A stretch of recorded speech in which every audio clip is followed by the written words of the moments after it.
Il était une fois une rivière, la Touvre, et puis aussi un marquis, le marquis de Montalembert, ensuite une forge, une des plus grandes forges à canon du royaume, la ville de Rueil vous souhaite la bienvenue en Charente. La place de la Fonderie marque le départ de notre randonnée. Il y a plusieurs randonnées à Rueil et nous allons faire la verte. Partons d'ici, nous allons remonter le long de la Touvre, puis après parcourir les différentes rues et ruelles de la cité pour nous retrouver ensuite ici. L'ensemble fait au total 5 km. 5 km 9 précisément.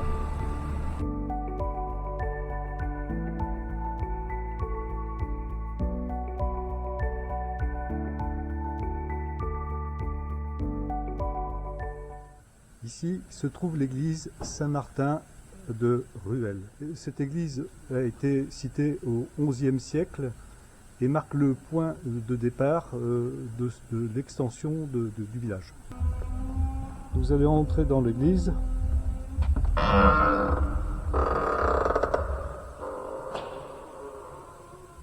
Donc église d'époque romane. Il faut expliquer une chose, c'est qu'ici les gens se faisaient enterrer, les plus riches, non pas à l'extérieur était réservé aux plus humbles, mais autour de l'autel, le plus proche de l'autel.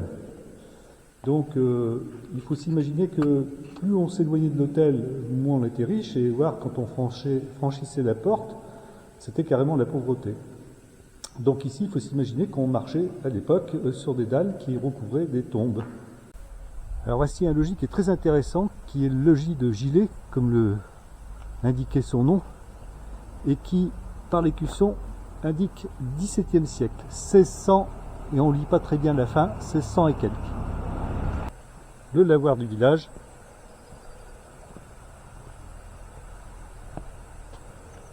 Et dans l'axe ici, on voit un moulin.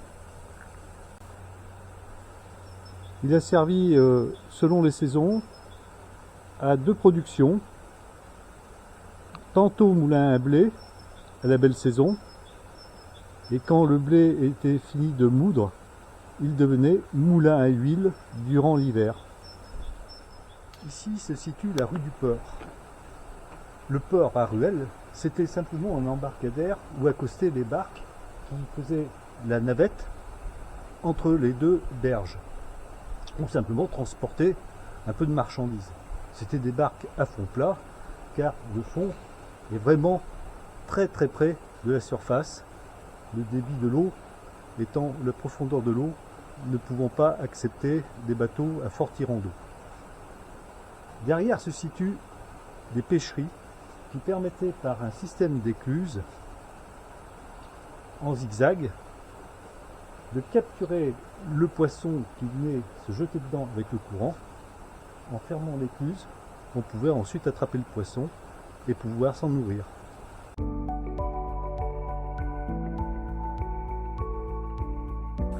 Bien, on quitte le vieux village avec ses ruelles étroites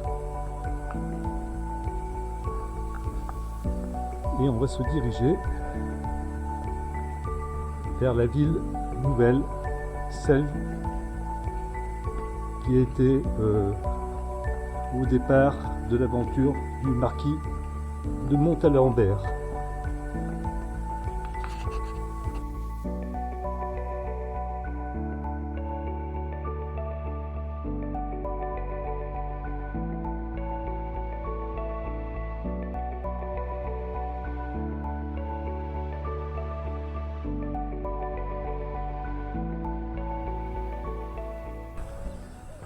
Mais pourquoi donc le marquis de Montalembert a installé une forge à canon sur la Touvre?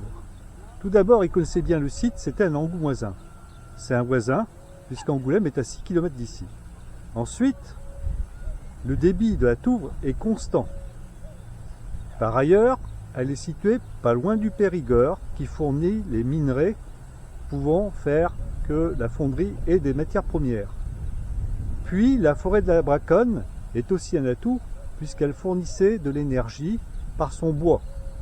Ensuite, on est à quelques kilomètres par voie fluviale par la Charente pour charger les canons, les transporter jusqu'à l'arsenal de Rochefort qui ensuite les acheminait sur les bateaux. Donc tout ce site coïncidait idéalement pour monter un haut fourneau. Voilà l'idée de Ginny de Montalembert. Nous pouvons apercevoir le site actuel de la fonderie de Ruelle qui, au 19e, absorba une main-d'œuvre impressionnante due à l'exode rural, notamment en 50 ans, multiplia par 2 la population de Ruelle. Et c'est au pied de cette statue, nous saluons bien le marquis de Montalembert, qui sans lui, Ruelle n'aurait pas existé en tant que fonderie. Si cette vidéo vous a plu, n'hésitez pas à partager, commenter et à liker. Je vous dis à très bientôt pour de nouvelles aventures. Ciao mes amis!